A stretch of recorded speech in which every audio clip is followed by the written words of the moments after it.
అయ్యో రామా! ఈ గృహప్రవేశం పనులతో నా ప్రాణం పోతోంది. ఈ ఇంట్లో ఏదీ సరిగ్గా జరగట్లేదు. అంతా తలకిందులుగా ఉంది. అత్తయ్యా, ఎందుకంత గట్టిగా అరుస్తున్నారు? ఎవరైనా వింటే బాగోదు. వినని, నా గోడు నేను చెప్పుకోకపోతే ఎలా?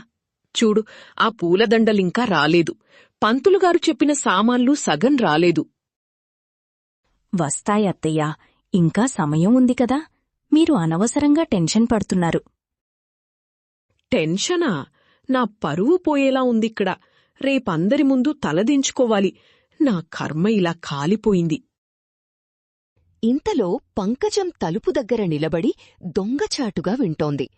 ఆమె ముఖంలో ఒక కుటిలమైన చిరునవ్వు వెలసింది. చూసారా, నేనన్నది నిజమే అయ్యింది. పాపం శారదగారు ఎంత బాధపడుతున్నారో. ఇంట్లో నిజంగానే ఏదీ సరిగ్గా లేదన్నమాట.